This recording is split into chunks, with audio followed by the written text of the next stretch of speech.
coach. Yes, sir. There he is. Looking like that, coach. Come on now. Come on now. Chilling, man. I'm chilling, man. I'm chilling. How y'all doing tonight? Can't complain, man. What should we call you? We'll make sure I got Dr. Ryan Andrews on the back. I'll make sure I call you the right name. I know we cool. I know you mess with us, man. I don't, man. Listen, man. I put doctor in front of it because it's what everybody tell me I'm supposed to do since I got my doctorate. Anything besides Mr. Andrews, I'm good. I ain't quite ready to be Mr. Andrews yet, so. Okay. Coach Andrews, you want to age Coach Andrews. I'm good either way, man. Okay. Call him Doc. Doc. Yeah, I gotta call him Doc. Good either way, man. Happy to be here, man. Appreciate you coming on, man. Absolutely. So how you feeling, Coach? We'll give you the floor first when we ask you questions, man. How you feeling? Just everything. First off, tell the people everything you do because you got your doctorate. You want to see what you do a lot of stuff. Tell people a little background on you, man. You got a lot of things going. The short background, man, I'm the son of a coach, man. My father coached at Fulton High School back in the 80s. Then he coached at Clark Atlanta. So I've been on the sideline literally since I was about 3 years old. Grew up on the South Side in College Park. I'm a South Side baby. Went to Banneker High School. Went to college at Tennessee Chattanooga. UTC. Fresh out of graduation, I took like a year off trying to do some entrepreneur stuff, man. And I was coaching, but I wasn't in the school system. And then 2008, I was at the school. The head coach at Banneker at the time, Benny Crane. I guess something happened. A position just opened up in the middle of the school year. Coach, you want to get into school? Cool, let's go. And at that time, I'm 23, 24. Kind of looked at what Perils was getting paid, and I was like, nah, I can't do that. So I went back to school, got my master's, became certified in teaching. And from that point on, man, I just been coaching, mentoring kids, man, and doing some of everything, like you say, mostly in the sports world, man. I've known Cam since he was probably 8-9 years old. So that once he got into the league and he started C1N, I ended up joining C1N in like 2014. So Cam's two best friends are two of my closest friends also. And both of them are on the college level now. Addison Williams, I guess in the training world, you can call him my first client. He was at Banneker, ended up going to Westlake, went to South Carolina out of high school. He went right into coaching. He's now the defensive back coach at Nebraska. And then Deshaun Lawrence, he works in the front office at Central Florida. So those two are, so that's the C1N connection. But for me, man, I'm just a ball coach, man. I don't look at nothing I do as different, special. I do what I feel is right. Sometimes that's against the grain, but I just do what I feel is right. This is year 18, about to go into year 18 in coaching, but I've probably been training kids since I was 19. Like when I came home from college over the summer, I would be, like say, Addison and Deshaun are some of the first guys that, along with Kevin Pope, who coaches at Clark and coached at Hateville for a long time. He actually coached me in high school. So me and him, before it was popular to train and before it was popular to do the things that are going on now, me and him were doing those things back in 2004. So I was a sophomore in high school. A sophomore in college. And so, I've been around a long time. I just, as y'all saw this weekend, man, I kind of try to stay out the way, stay in the shadows, man, as best I can. It don't always work that way, but that's why for people in the industry, they know who I am. But that's probably why the average follower or average fan don't really know, and I'm good with that, honestly. But I try to stay way in the back. 1,000%, coach. So I want to ask, obviously, you talked about that. Can you, I don't want to speak too much on Cam. This will be my only question on him, and that's what I'm talking about the C1N program. But can you talk about just, him not, I mean, he could have easily, he got big like that. He could have, what I'm saying, forgot about you, but since he was 8 or 9, just talk about that aspect of Cam people don't know about, just that loyalty aspect. And I'm not saying he's not loyal. I wouldn't even call it loyalty. Cam is a guy, man, when you are a guy of that stature, man, it's hard to find people that don't care that you're that guy of that stature. Got it. And so when you look at our staff, even when you go back through the maturation of our staff, it's always been people that somebody in his circle can vouch for, or the coaches got on, we could vouch for that person. It's never, some random off the street. It's never some, he could have got NFL people, but a lot of NFL people aren't, as committed to that as he is. Like, people don't understand, like, he's at every practice, like every practice, every tournament. He just recently stopped coaching 2 teams up into maybe 2022, 2023. He was coaching both our 15U and our 18U program. So I would just say people, I don't think people, they listen, but they don't really listen. And he says something on all of his platforms that I don't think people really catch, which is this is just entertainment. And so a lot of the viral clips you get from him, man, it's just that. It's entertainment for him. But I tell people, like I said, I know you said we're not going to turn this into him, but the best way to describe him, I would say, is an introvert extrovert. When he has to put it on, he can, and he has to kind of that bravado and that energy, he will. But if somebody could ever sit him down and like really get him to say what he really enjoys doing, that man don't really like being in the spotlight like that. Like he rather, like, if he could coach 7-on-7 and no cameras outside of the ones that document C1N were around, he would be fine with that. You know what I'm saying? I think that's probably the biggest misconception about him. He really don't like the attention. He really don't. That's why you've never, in what he went in the league in 2011, you probably can Google his name and you will rarely see a picture of him in the club, at a party. That's just not him. So I think for him is just about people being around him because of what he stands for and what he wants, and not people trying to attach himself to the Cam Newton brand. And like I say, when you look at our coaching staff, man, Pope, if we haven't been around him, we've been around the family. His dad, Cecil Jr., the older brother, even Kalen, the younger brother. There's a connection somewhere there. Or there's a connection to another coach like Coach Lou, who coaches the defense. That's through me and Pope vouching for him. Now he's been around 4 or 5 years now and is an integral part in how we operate.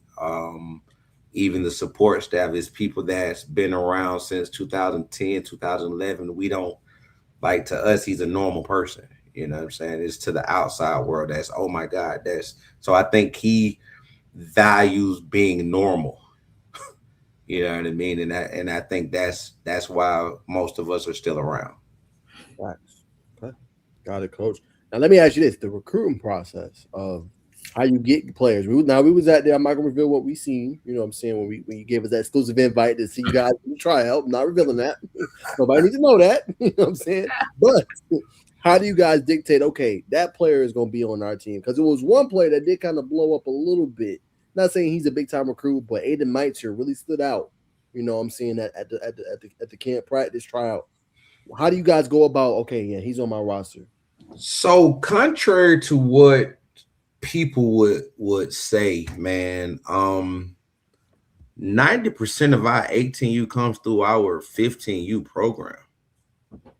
I would tell anybody, if you really want to get in our program, you go play 15U.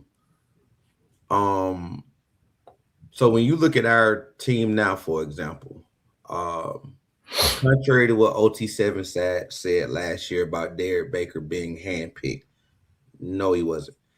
Derek Baker, Amari Stevens, Lorenzo Barber, I'm sorry, not Booker, Barber, all played on our 15U team. Look at that team now, and I'm probably forgetting Darius Carter played on our 15U team. Kamari Dorsey played on our 15U team. Caleb Cooper played on our 15U team. Emerson Lewis played on our 15U team. I know I'm forgetting some people, but like all of those kids played on our 15U team. And so, you pull up that roster right there. Chance Thomas played on our 15U team. Like the majority of our roster comes from our 15U team. And Coach Trent, I will give him all the credit in the world. Coach Trent, who's the offense coordinator at Creekside, he does a heck of a job of identifying young talent. And all we do from there is, where are our holes? All right. We may have lost 3 kids that just decided they don't want to play 7-on-7 no more, or 3 kids that decided maybe C1N is not for them, and that's fine too. They go decide to play for somebody else. What have you. But then we just go pick, and again, contrary to popular belief, we don't. If you take Kamari off of our team, I don't know if we have a kid on our team that's ranked in the top 100 in the country. Mari ain't top 100? Right. I was just about to ask that. Nick Lanier? Nick ain't locked in yet. Okay. He played with us this weekend, but, I'm just like, but I don't know if Amari Stevens is top 1. Like if I look at Rivals top 100, I don't know if Amari is in that. Yeah. I don't know if Baker is in that. Like these are guys that's committed to Power 4 schools. So I'm not saying, they're not great kids. So Amari is 1. Okay, so 2. But you know what I mean? Like we don't get, like, people swear we're full of like 12 top 100 recruits, and no, Coach, he was right. Amari's not. Amari's not. Yeah, so Amari's not. It's not considered top 100. Right. Not him, barely top 300. Looks like. So you're right. You know what I'm saying? And Amari's a heck of a player. My point is, for us, the core of our team always comes from our 15U, and then we just go. We have our tryouts, and we get what we can get from our tryouts, and I think what has happened with us over the years, to be honestly, I think because there's this narrative that we handpick our team, we don't get a lot of kids to try out like we used to, and we really don't handpick our team. We literally, like Cam, y'all was there, so Cam would tell them, like, we will replace the whole team. Yeah, like we will, but kids don't think that way. So, we don't get a lot of kids to try out like people would think we would, but we do get quality to try out. So, you talk about a kid like Aiden Mintzer, like nobody, like Milton knows who he is, but like from a national standpoint, nobody had a clue who he was. And then he goes out there and he wins a couple of reps against KD, and it's like, wait, whoa, who is this kid? And that's really the part for us. Yes, winning is cool, but from a C1N standpoint, that's the part that's dope for us, for a kid like a Aiden Mintzer or a Lorenzo Barber, who pretty much won sevens for us yesterday with timely catches and people worried about everybody else. And like you take a kid like Lorenzo, this is year 5 for him in our program. Wow. So it's like, he's from Detroit, Michigan. You know what I mean? So we figure him out. If you fit, you fit. And again, that's another kid that played in our 15U program. Like Zoe's from our 15U program. So, that's typically how we do it. All right, one more. I know Bacon want to get in here. I want to ask you. I want to go real quick right back to the 18U roster. So, what is your stance, Coach, on some of these players I'm about to mention? Right? Do you guys, let's say they want to go play with another team? Are they off the team? Like, how does that work? Like key examples. I'm gonna give you a couple of examples, Coach. Casey Barner, he played with MTFK Spartans. KJ Caldwell, obviously, he played with Paradise City this past week. We didn't see Chance Gilbert. I know this was obviously 11 weeks ago, but I'm just curious, like your stance on that. So for us, like the kids you've named specifically, they haven't played a snap for us this year. Those are all dope kids, all talented kids, and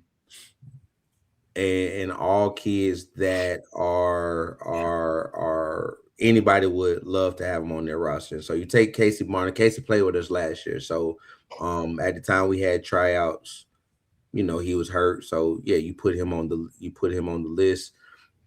He makes the decision to play elsewhere. Cool. We have no problem with that. We shoot. I hugged Casey probably 3 times Sunday. You know what I mean? Like we don't operate like that, man. KJ Caldwell, he's another one.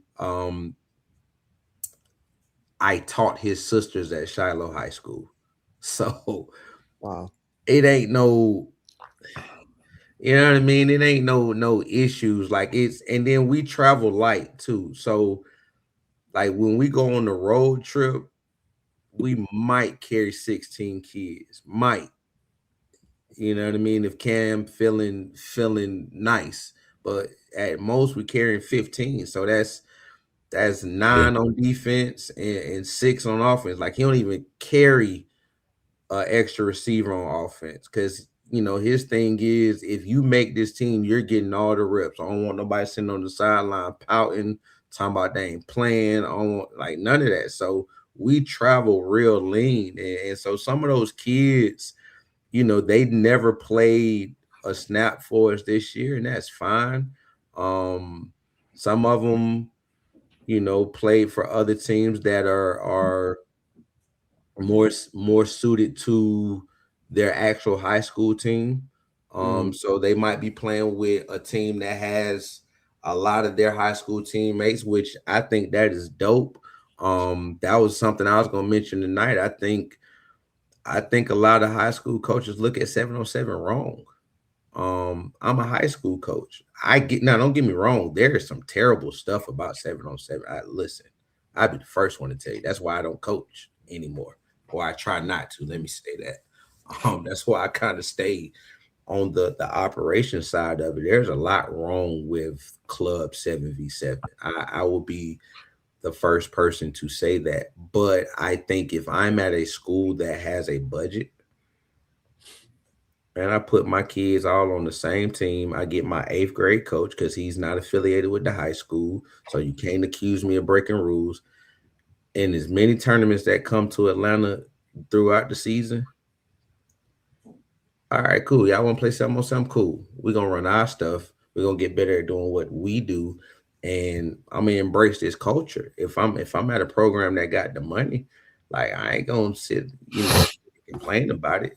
But every year, around this time, you get the complaints. You get it ain't real. I ain't never had a college coach ask me for 7-on-7 film, and I be wanting so badly to tell the truth, but I got so much respect for my college friends that coach ball that I consider, I won't even say friends. I just got respect for what they do. But my rebuttal to that is there's some truth to that, but there's also another side to that. College coaches might not be checking for that team's roster. They check for for this roster. Or do they check for this roster? They check for who's doing what on this roster. Like, I ain't telling you something I'm assuming. I'm telling you something I know. There's a kid right now and in college football that is a 3-year starter that will make a substantial amount of money this year. That as a freshman, we went to Myrtle Beach. He made an unbelievable catch and dominated that tournament at 15U. And by the time we got on the bus from Myrtle Beach, South Carolina, back to Atlanta, Georgia, he had 5 offers and hadn't played a down of varsity football. It's a game changer. And that kid ended up going P4. That kid ended up being all conference. And so it's who and how they run their program. And I think that's the most important thing that high school coaches have to kind of examine with this. Yes, the coach is bad. Listen, I wholeheartedly agree. Some of the stuff that goes on at these tournaments is egregious. It's like, what are we doing, bro? Like what are we doing? But there's some good to it if you can get to a good program. There are some, it's just like anything else, man. There's good and bad to everything. There's some bad high school coaches out here and some bad high school programs. It's just the nature of life. Like, there's good and bad in everything. So, instead of complaining about it, you find the good and make it, make it do what it do. So that was a lot, Coach. I ain't lie, you pretty much gave the sermon, and we passing the plates right now.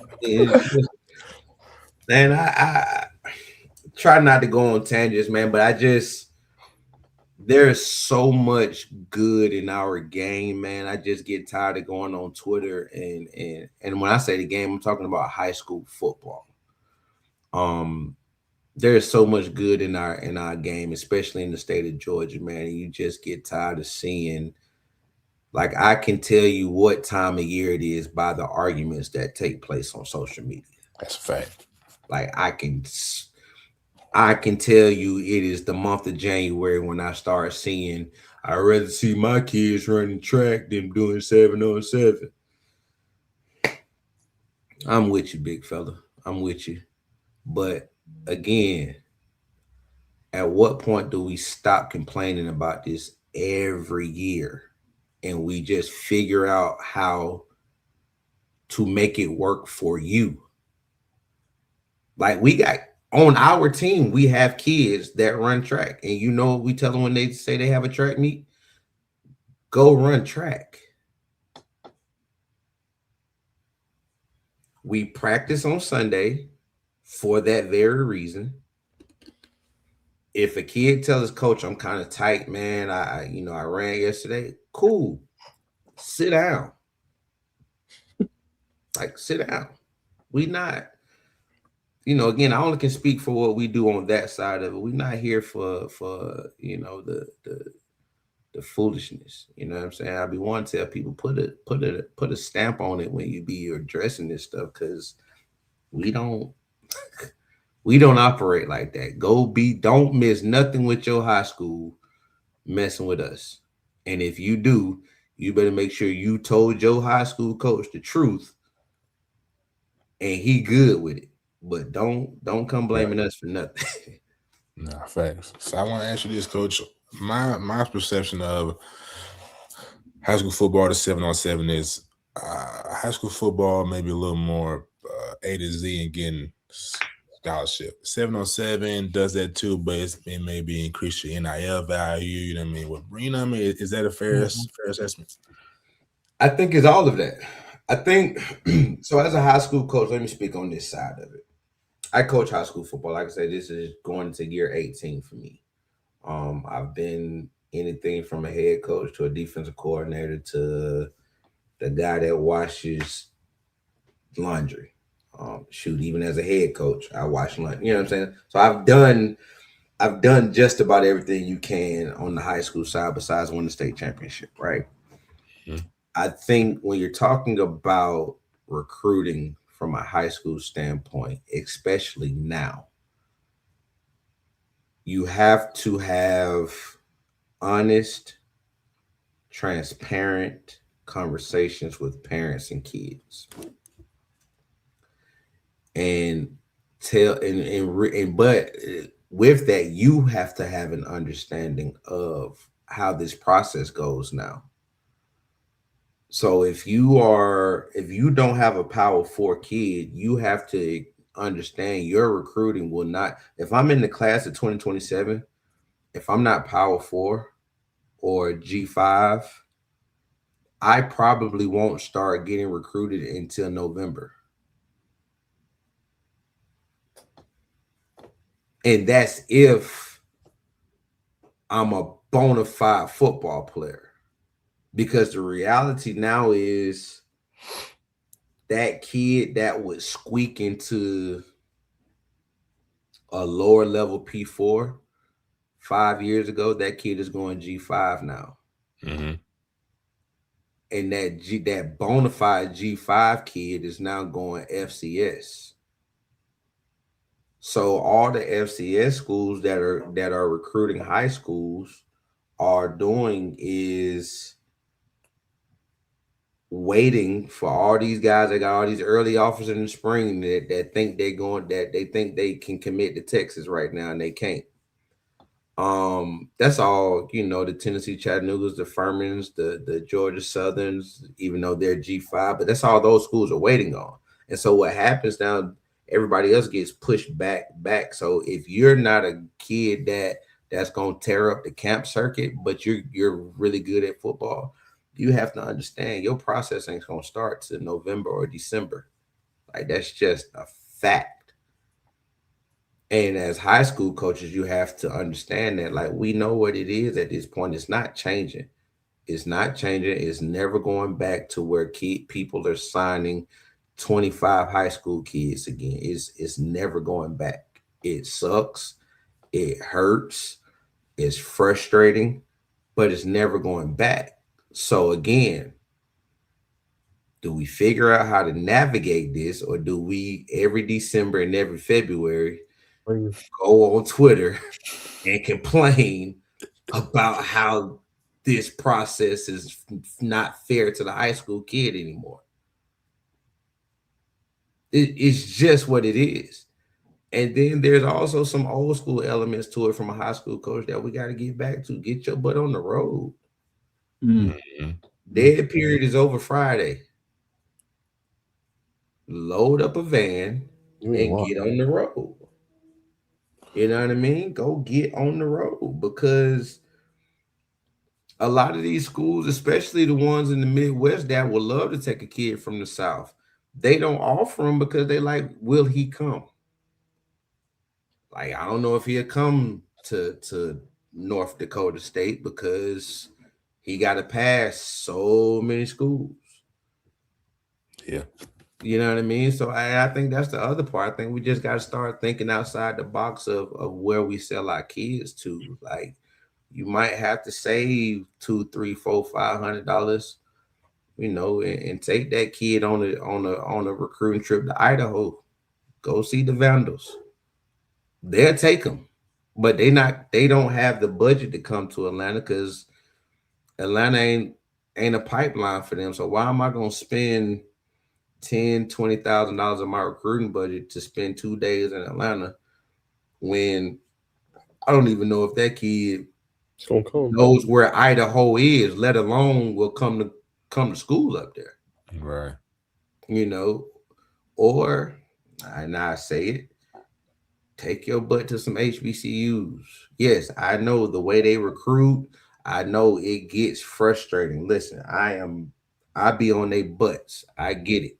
They don't pick up the phone. They don't return. But that P4 don't pick up the phone either. So don't, you know what I mean? Go take your butt to these HBCUs. Go see them. Go force the issue with them. Like, we know they don't have the budgets to recruit. So you gonna have to go see them if you really talking about getting your kids in school.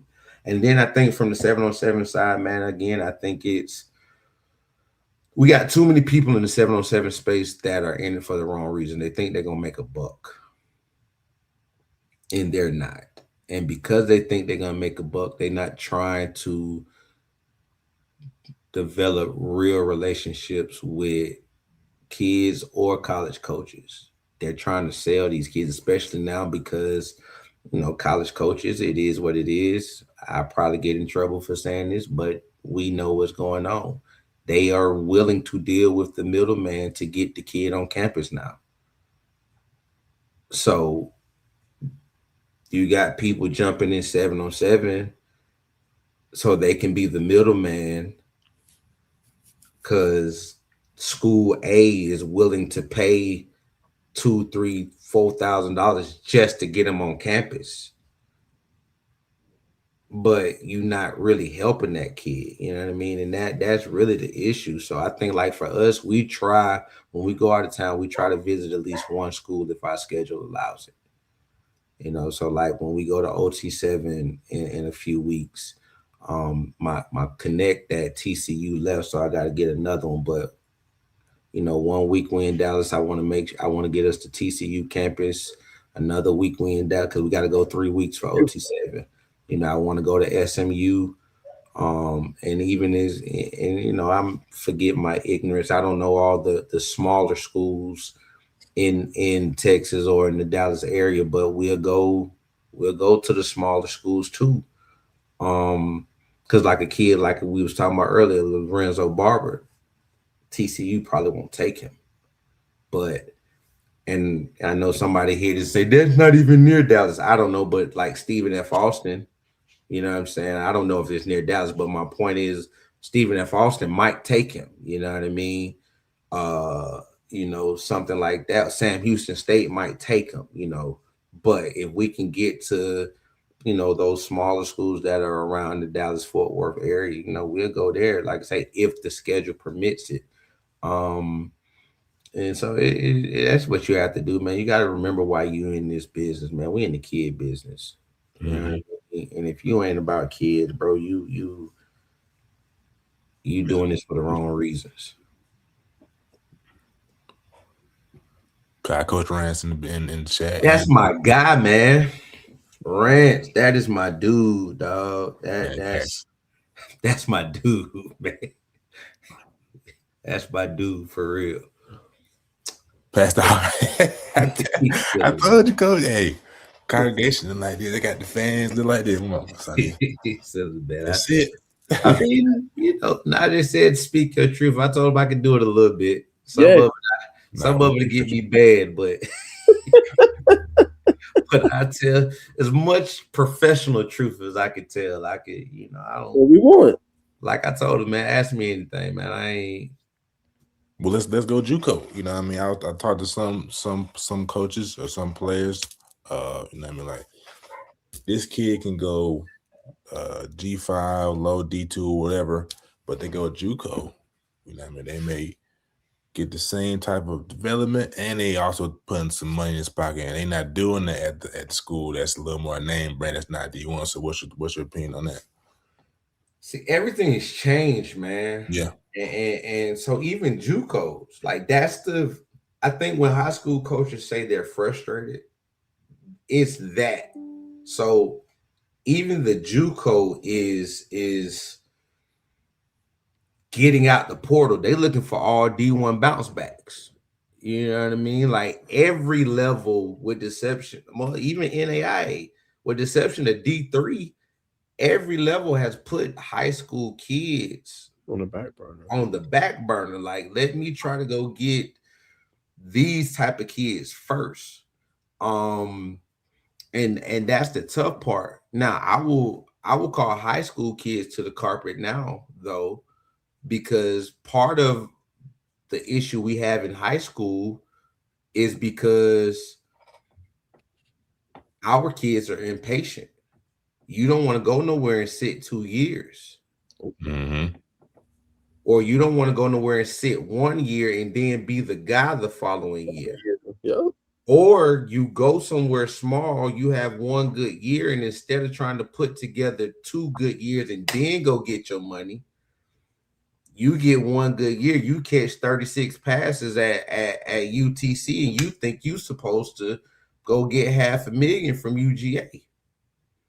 And so if you're UTC, what value do I have in recruiting a high school kid? Because the one that's got to sit, they're going to jump in the portal because they're getting bad advice.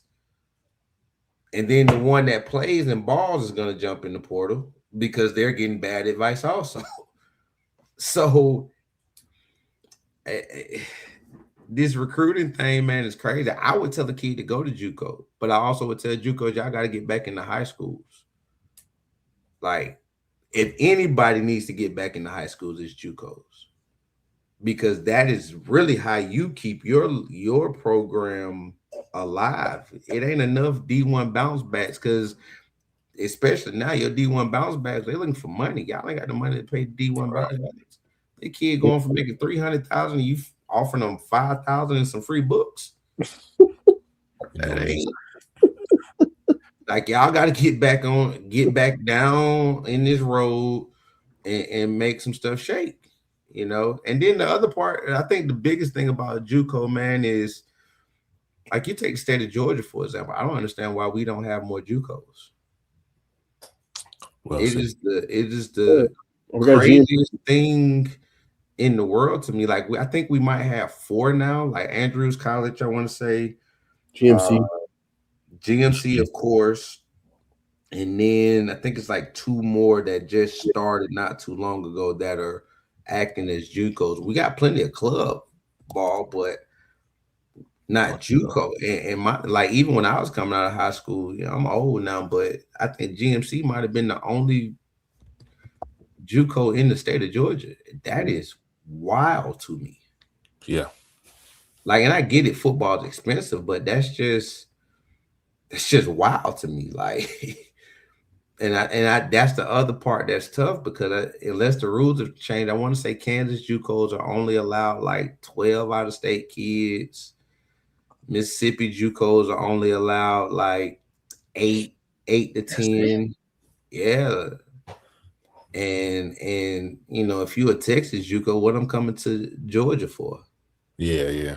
You know, and California JUCOs are allowed more out of state, but you know, it's too far. And then a lot of them don't give full rides, and they got 8 jokers staying in a 4-bedroom apartment and trying to figure out how to pay rent. You know what I mean? It's just it's bad. Then Arizona shut down their JUCOs, so it's just a bad it's just a bad thing right now. And I don't know what the answer is. Well, I do know what the answer is, but that's never going back. I think if you go back to one-time transfer, I think you slow that down. I think if you go back to some type of rules with transfers, meaning go back to in-conference transfers, got to sit out a year. You can transfer and be eligible, but you can't go from Georgia to Florida. And take your butt to Clemson, go to Florida State, go to NC State, but you can't go in the conference. I think if you kind of put them type of parameters in place, it'll slow some of that stuff down. I think the tough part for the NCAA right now is everybody getting them a hard time, but every time they're trying to enforce a rule, they get sued. Literally. At the same level. Literally. You know what I'm saying? Every time they try to enforce a rule, they try to keep grown men from playing with children, and people got a problem with it. Yep. They call it basketball. Ridiculous. You know what I mean? So, you know, you got that type of stuff going on, man. So, you know, you figure it out. Now I want to ask you this before I throw back the knowledge, coach. You know, obviously well connected. We know a lot. Well connected and well respected. Let me throw that in there. You know, you got a lot of knowledge. Now I remember we was talking to you at Carrollton for the practice. You was like, man, you know, I wish I would have, you know what I mean, stuck with the coaching thing and got to college. You know what I mean? Do you still kind of feel that way? Well, do you still feel like you can maybe go down that path, or what's your I think I can get that path. I know I have a good enough relationship with probably 3 or 4 guys if they can maneuver their way to some head coaching jobs. I would have a shot. I think like I used to be like upset about it. And I'll be honest with you, I've had some opportunities in my career to go to college. I think people don't understand nobody gets paid in college but P4 coaches and select G5 coaches. So, the opportunities that I had, the interviews I've had, um, at the time, had I been single, I probably would have took them. But, I was full-fledged into teaching. I got a wife. I got at that time, my last college interview I had, my son was on the way. So it was like, do I really want to take a $20,000-$30,000 pay cut just to say I'm a college coach? Right. Yeah. And it was just like it wasn't. Yeah, mom. Some people say, "Man, bet on yourself. You'll be making X amount by now." Yeah, I could say that, but at the time I just didn't see it, and so there was a time, like I said, that I did regret it. But now it's like, man, I've impacted so many lives, man, coaching high school ball that I don't. I probably missed the money, but I don't really miss the fact that I didn't have that opportunity, just because I see the impact I've had on lives over these 18 years, and I think that probably carries way more importance to me now at, well, I'll be 42 on Sunday, so now at 42 years old than probably when I was 30 and thinking like, man, I could be making this amount of money by now, and it's about perspective. So, our perspective now is, it is what it is. Well said. All right, coach. I'm actually nitty gritty questions. Gotta have you share your take What's on up? the media. You ain't gotta say no names. You ain't gotta say What's no up? companies. But what is your take on the media? What do the media guys like me, Bacon, whoever is out there? What do we need to do better to help your kids, C1N, whoever it is, coach, or just high school kids in general? What can we do better to help you think? I'm gonna get in trouble, but I'm gonna say it. I think the media is partly responsible for all the transferring that takes place. On high school, college, or both? Specifically high school. Okay. I talked about this and I say it again.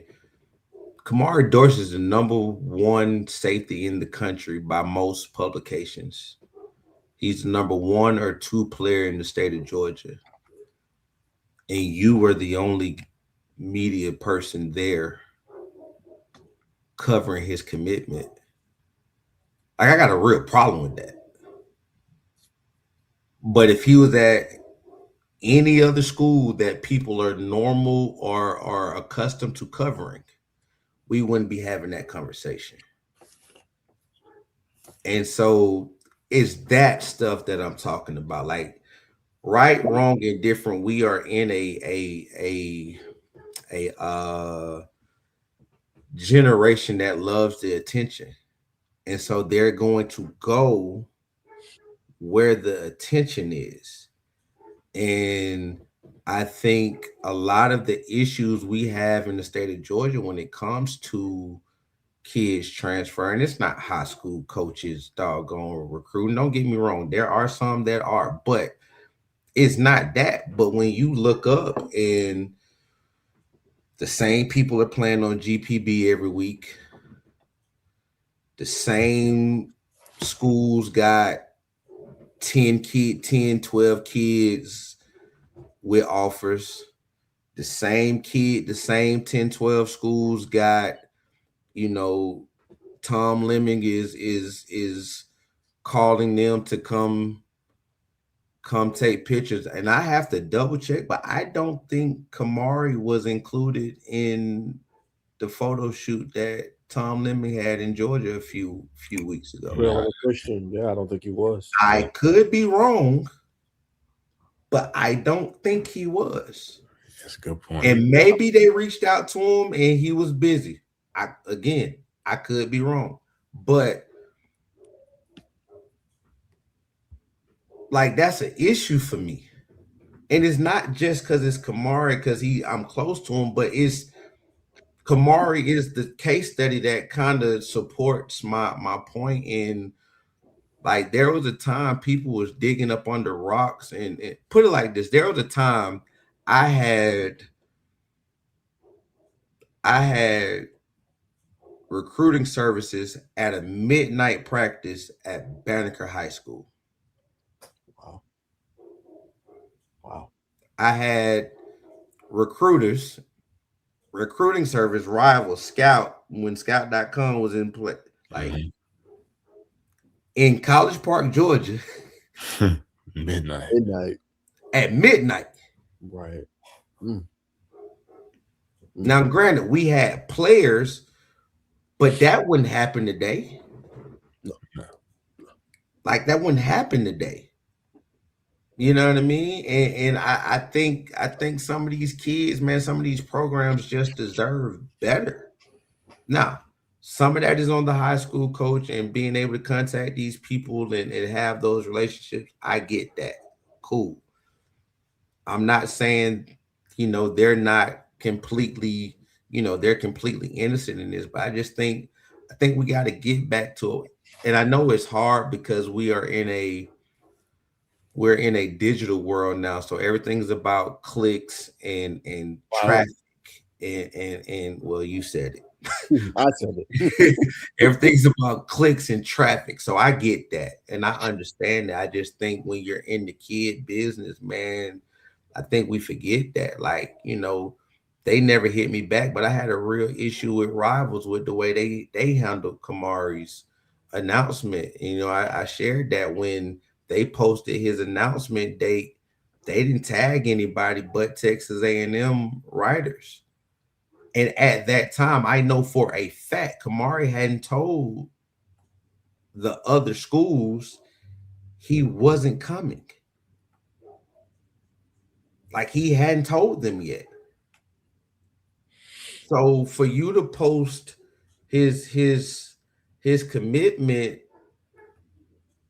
announcement, far as him saying, well, I'm committing on this day, but you only post or you only tag Texas A&M, that wasn't fair to Kamari. That wasn't fair to the other 4 schools that were finalists because he hadn't told them yet. You know what I'm saying? So it's little things like that. Like it's like, man, we got to remember we in the kid business, man. Like if you cover high school sports, you are in the kid business. I get it. You have a job to do, and your job is predicated off subscriptions and traffic and all that stuff, but you're still in the kid business. You owe it to that kid to protect that kid, especially a kid that gives the interview whenever y'all ask for it. Like, I'm going to keep harping specifically on that kid.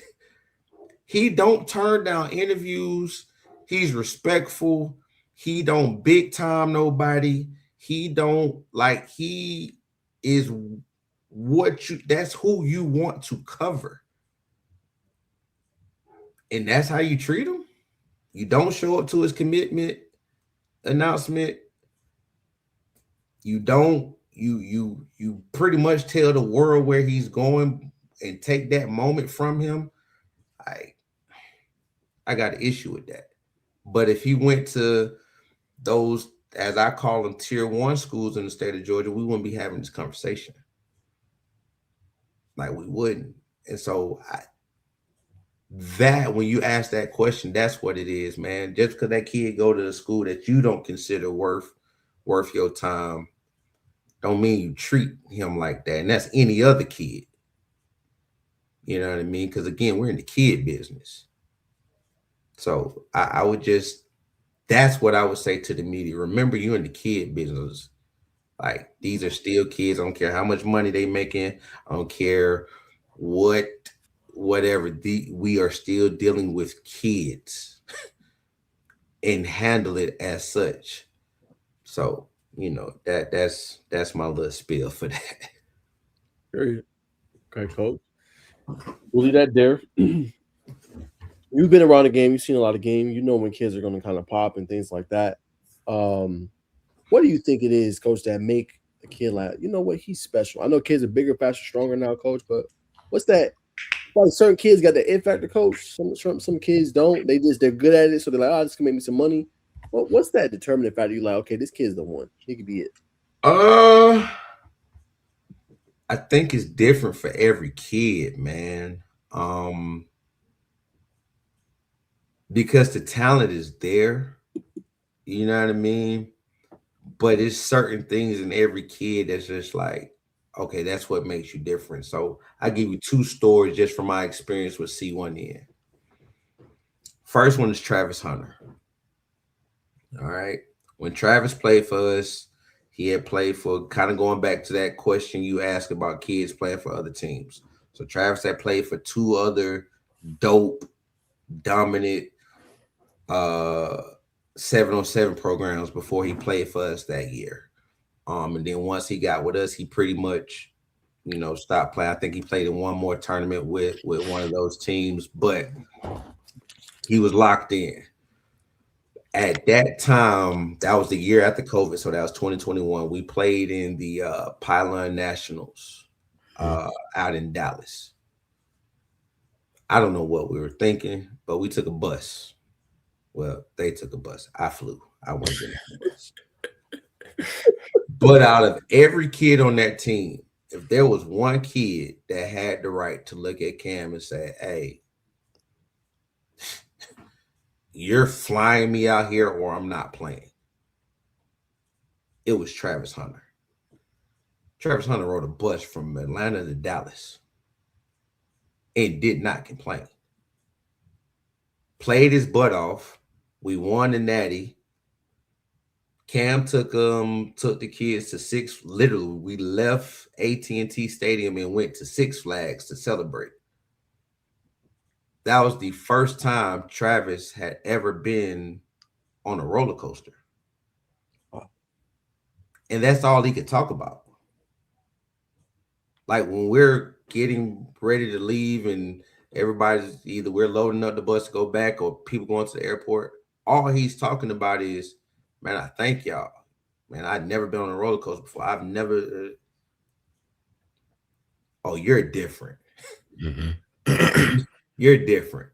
If other people, that's like, what's the big deal now? Because he could have easily said, bro, I'm not.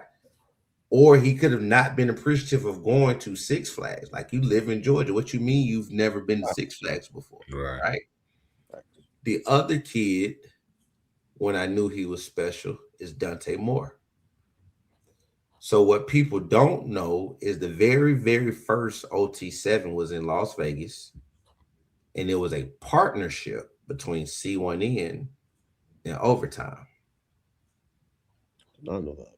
Correct. Wow. The very first one. In similar format, you get all the best teams out there. We lost to South Florida Express in the finals. But here's when I knew Dante was different. So the way they had it that first year, they put all the teams in the same hotel. Dope experience. Mm. You get to play against each other, then you get to kick it at the hotel with each other. Dope experience. You're talking about, that's the year that Nico, Malachi Nelson, and Dante were the top 3 quarterbacks in the country, and all 3 were at OT7. Mm.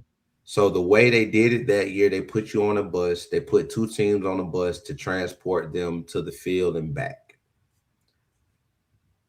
Dante was the last kid to get off the bus every day.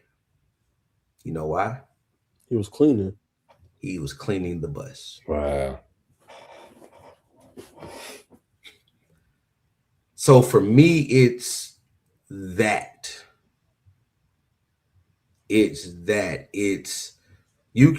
sees the physical talent, but for me, it's the mindset of that makes those kids like, oh yeah, you're gonna be a different guy because you're not full of yourself, or you still want to work, or you still, so like you take a kid like Kamari knew he was good,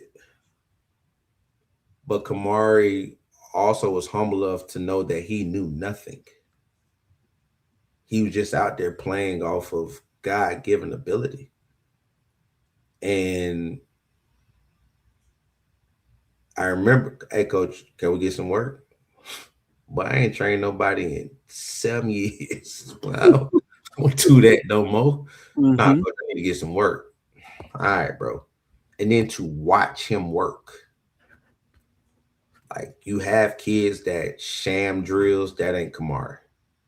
Kamari go through drills full speed, and then you wonder why it starts to translate. And we don't even get to work as much as we want to because he does so much. But it's those things where you find out like these kids are different. Shaq Wiggins years ago, man, Shaq had an unbelievable work ethic, man. Unbelievable, man.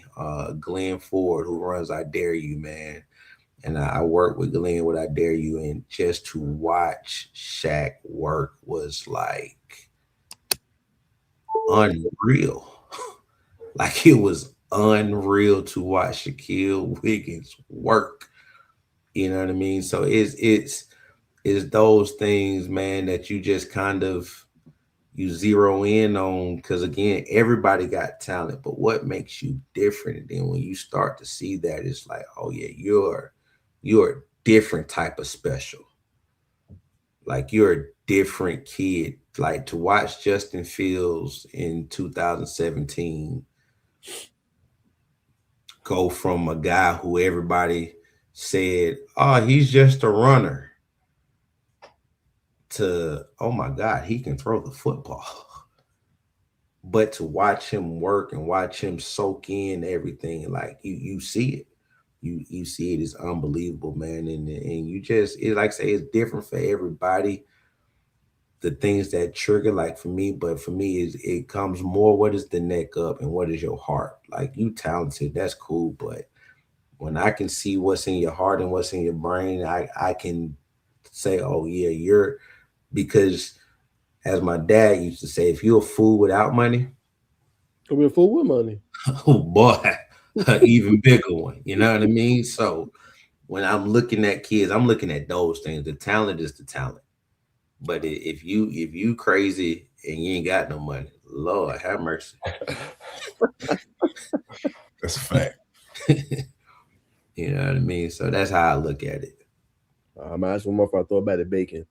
So, Coach, it's a personal question, but it's about obviously me and Bacon. To me, but why? I know obviously you appreciate what we did for Kamara and everything like that, but Coach, why did you take a chance on us? You could have easily, I could have got your number at the event. You could have, I'm saying, ghosted me. Yeah, he did cool. Let me not, I'm saying, allow him to come to my prize. Why do you continue to, I guess, trust us and allow us to be so involved with your process and your C1N and be so kind of just close to you? So I am real big on doing things for youngin, as I call them, youngins, that was not done for me. So all my old heads, and I didn't know no better because I wasn't raised by an old head from the coaching side of it. All my old heads expected me to know that I need to reach out to this person, that person, this person, that person, and kind of go sit up under them and get the tutelage that was necessary for my career to kind of take off. And so everything that I know from a high school coaching standpoint, let me backtrack. The foundation of everything that I know from a high school coaching standpoint, I learned through trial and error. Mm-hmm. I didn't work for, and I have much respect for every head coach I've worked for. So I don't, when this comes out, I don't want nobody to think that I don't have respect for Benny Crane. Benny Crane taught me recruiting. Benny Crane taught me the recruiting game. That's why I can, I can sell water to a well when it comes to recruiting. I learned that from Benny Crane. Tony Slayton taught me work ethic. He was the guy that taught me. He used to say, good, better, best. Until your good is better and your better is best, you keep working. So that's why I work the way I work. Ed Gosa taught me to be professional. Rest his soul, but he taught me to be professional. I remember my first game as a head football coach. I used to do this thing as an assistant. I wear my hat to the back. The guys come up right after pregame. I circle around. I jump on the pile. I remember I did that in our scrimmage game. And Coach Gosa looked at me and said, "Hey man, you're a head coach now. You can't do that no more." So he taught me to be professional.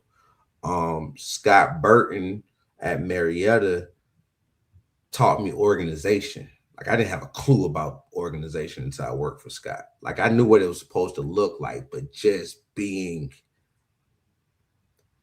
have a clue. But it wasn't until I got with Kareem Reed at Griffin that I actually learned how to run a program.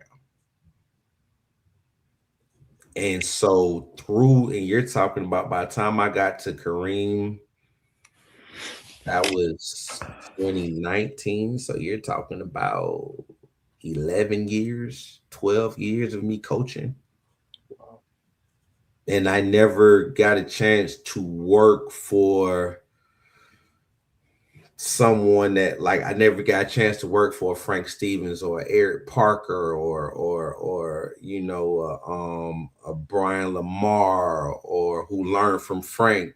You know what I'm saying? I never got a chance to work for those guys. You know what I'm saying? Joey King, Jess Simpson, Adele McGee. Like I never got a chance to work for those guys. Jimmy Smith at Cedar Grove. You know what I mean?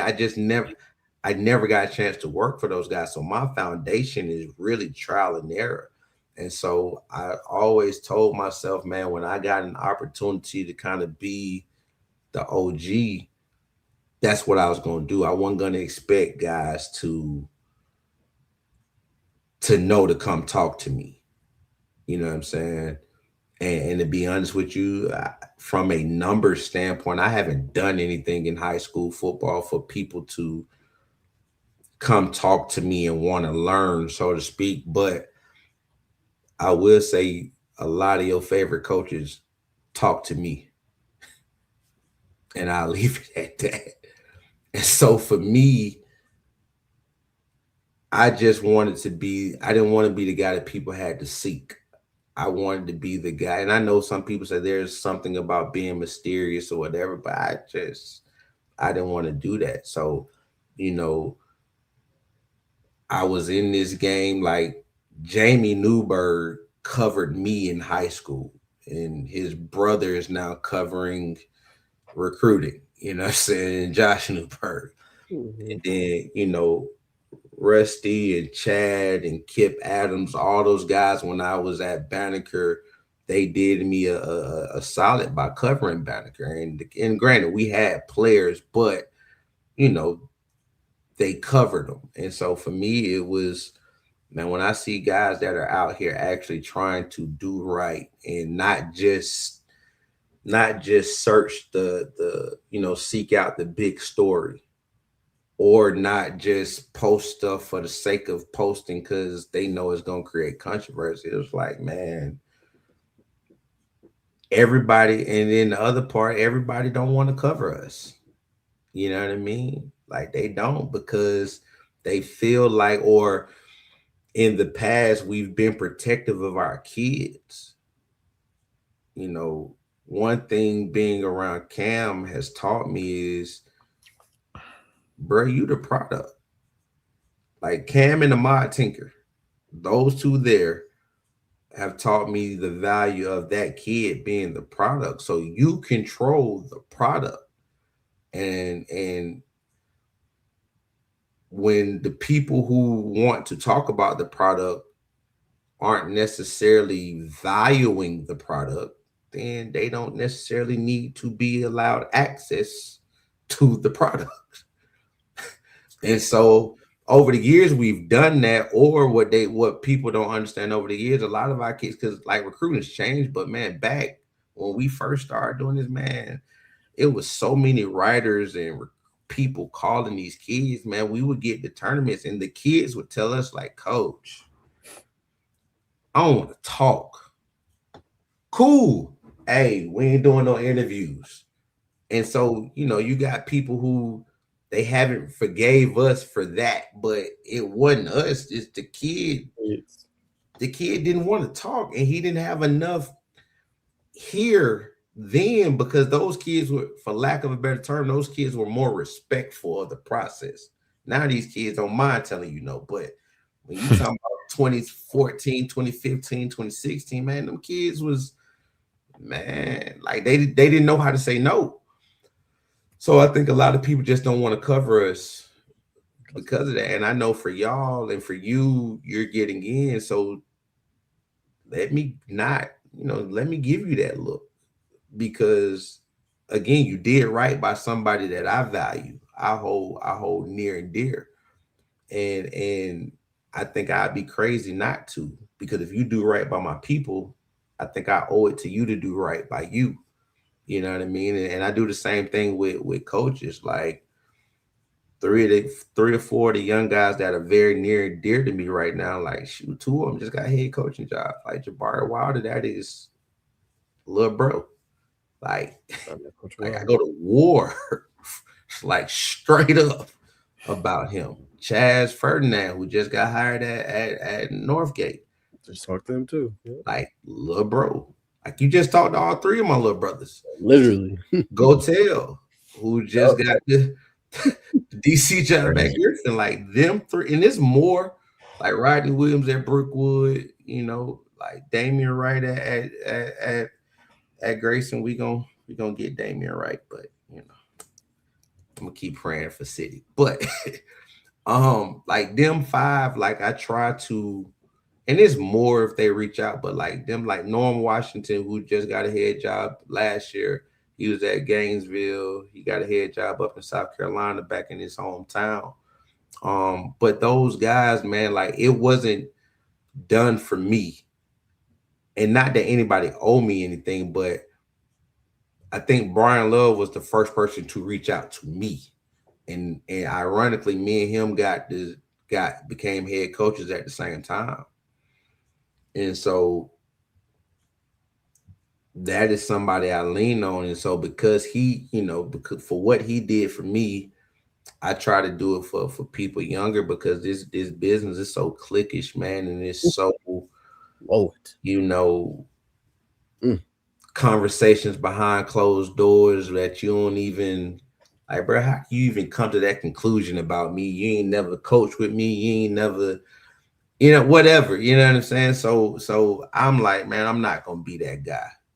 I'm going to be the guy that always has an open line of communication, always available.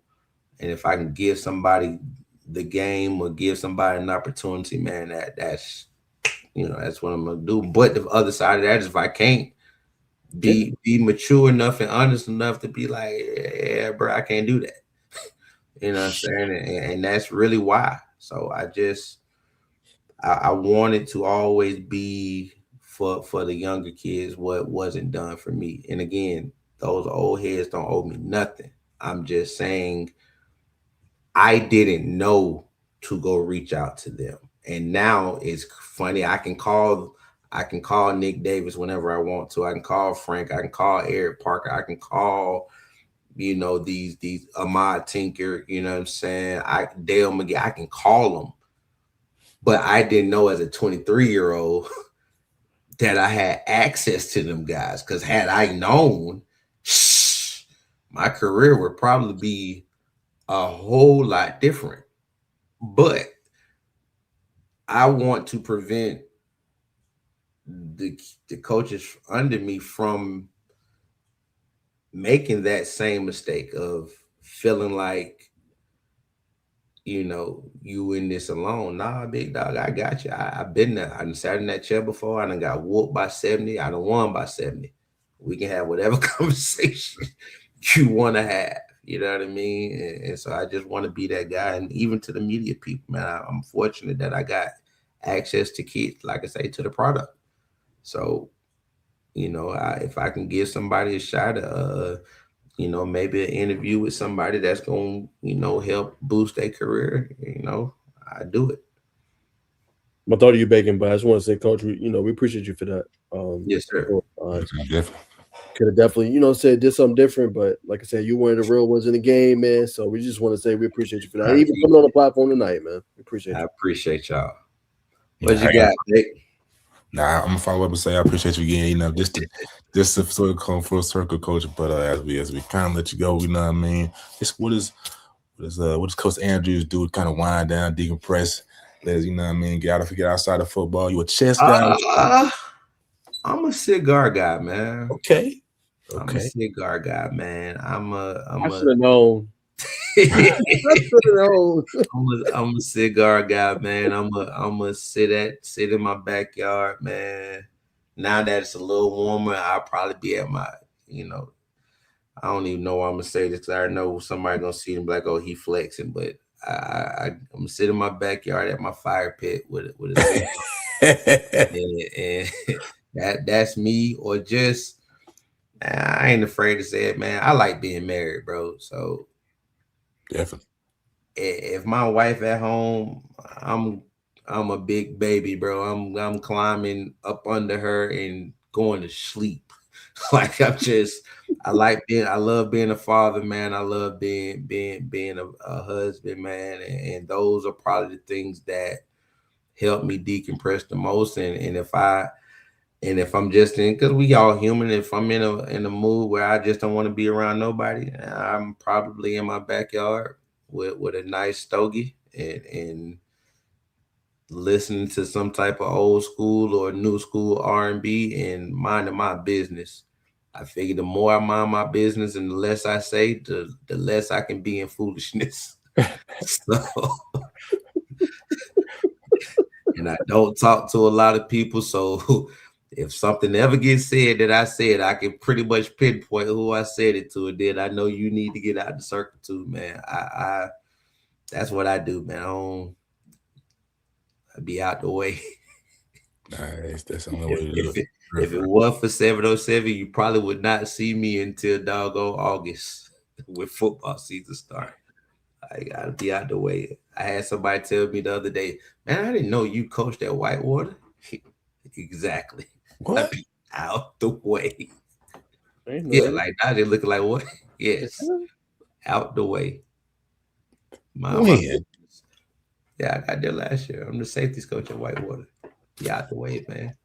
Ain't no way. Nobody know that. And we be over there too. That's the crazy part, man. We be over there. AC coach. He be incognito. Listen, man. I'd be out. Y'all think I'd be playing, dog? I don't be dead serious. I'd be dead serious. I don't be, man. That's crazy. Out the way. I'd be out the way. Like throughout my career, people like, man, you drive that far? Yes. Why? I live for peace and I'm going to work for peace.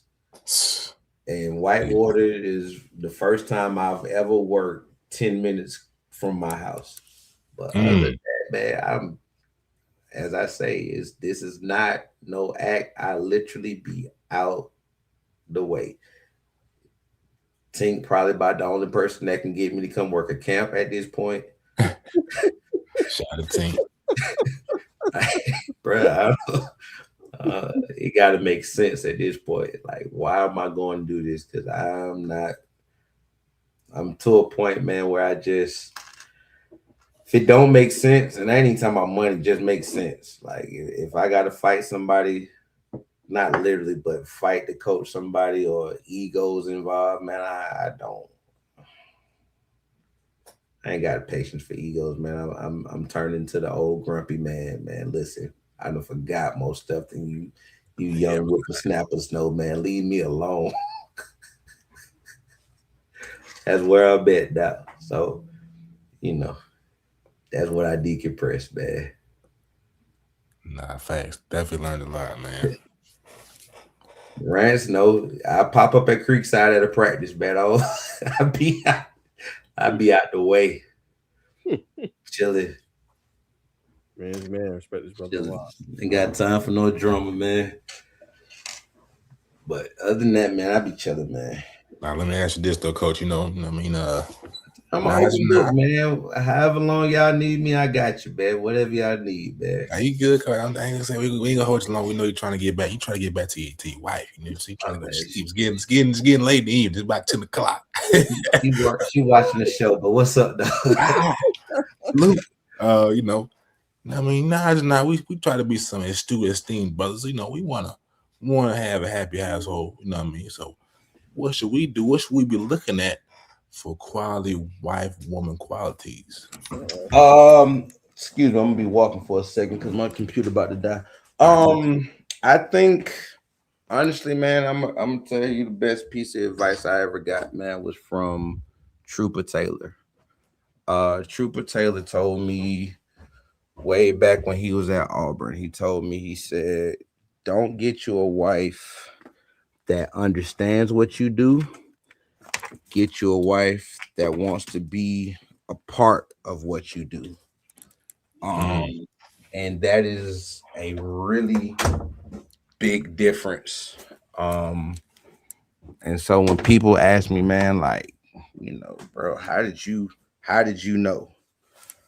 For me, it was simple. Like when I took that advice from Troop, literally what happened is, when me and my wife was kind of in the getting to know you process, I never forget. She went to school. I'm 3 years older than my wife, so her senior year of college, um, she went to we actually went to the same college and didn't know each other until after I graduated.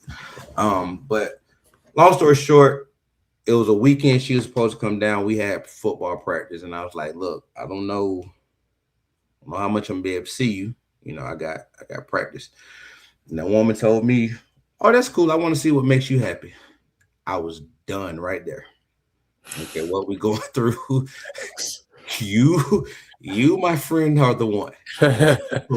I would say that, man. I would say with what y'all do, you have to get some. You got to find somebody that wants to be a part of what you do, because if not, it's gonna be like a night like tonight. Like you say, it's almost 10.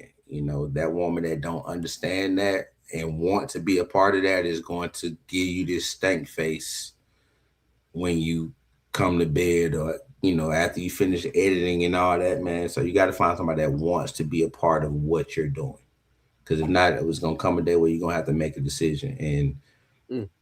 you either gonna be upset because you're gonna have to stop doing what you love to do, which is gonna cause resentment, or she gonna be upset because you didn't pick her.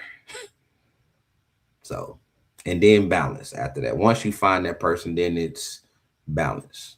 Like I was the guy that would bring work home. Now, I'll be honest with you, man. I throw my phone and my computer when I come home. I watch film in the morning. I'm not studying when I walk through that door. So Is that because you're tenured now, or did you feel like you had to do that? Did you feel like you had to do that when you were younger? You kind of get skin in the game. I think it's all of that, man. I think when you are a young coach, or when you just get in the coaching period, man, there's something in you that says if you're not watching film, you're being outworked. You know what I mean? That's why people still have Sunday meetings in high school and meet from 1 to 10 because you just feel like you ain't working. And as I've gotten older, as I've got, like you say, 10 years, I just realized, bro, after you watch this like 3, 4 times, teams do what they do. And not only that, just to be completely honest with you, I don't care how good of a coach you are. If they Jimmys are better than your Joes, bro, you ain't got a chance. Anyway, like, you don't have a chance. People watched hours upon hours upon hours of film on Buford. You don't have nobody to stop Ty Boogie. So all that film you watched, I know when they line up in this formation, they're running this play 90% of the time. Cool. You got somebody that's going to tackle number 3 or number 1. What Ty Boogie wore 1? You got somebody that's going to tackle him? If you don't, all that time you miss with your kids and your wife ain't finna help you. The man finna run for 200 yards and 3 touchdowns, and you still gonna lose. And so once I realized, especially on the high school level, it's just like, man, I figure out other time to watch. It's not that I'm not gonna watch film, but if I've been gone from my house since 6 this morning, I didn't put my kids on the school bus. And my kids at that age where that stuff matters. I got an 11-year-old and an 8-year-old. Like, I'm not coming in the house at 7:30, 8 o'clock. They bedtime at 8:30, and I'm that 30 minutes I'm gonna spend on this computer or on my phone. Nah. Now there was a time I did that, and again, going back to understanding your wife or the person you with wanting to be a part. She understood it, but that didn't stop her from like, hey, you know I'm still, so it's like you gotta either stay up late, get that time in, and then when she go to sleep, kids go to sleep, yeah, you can go back and watch film if you feel that's necessary. But half of the battle in high school football is who got more talent. Now, when talent even, yeah, I need to find this edge. I need to find, okay, what tendency can I really exploit? But outside of that, man, what's their top 5 plays? What's their top 5 formations? Stop them, make them beat you left-handed, and go to bed. Just that simple. Well, say, Coach, that's it for me, man. Like I said, I appreciate you, bestowing this knowledge upon us, our viewers, man. It's much love. I'm a little worn out. You just need to make it a little worn out. Nah. I'm like half blown away, half appreciative, all wrapped in one, man. They got more. They got more questions, man. We'll get on another time. You can ask more questions. I definitely gotta ask you something else, but it may not be suitable for the pod, but I gotta ask you something for sure. We good, man. We good. I've had a blast, man. I appreciate y'all. No, I appreciate you, Coach, man. Stay in touch. Hey, I'm gonna let you go on this. Let us know, man, any big tournaments y'all have. I know y'all gonna be hitting the national circuit, but if any more in the A or anything like that. Pylon this weekend. That's our last one. Pylon is gonna be at Franklin Gateway Park up in Marietta. Okay. You said this weekend? Yep, this weekend. I already told him my birthday Sunday, and I'm spending it with y'all clowns. I better act like y'all got something. Y'all better go in. I swear. But we'll see how it go. We'll be down some guys. Guys got Elite 11. Guys got college visits. So, go out there and see what roster we can put together and figure it out. Thanks, Coach. All right, man. We're going to let you get that sleep, man.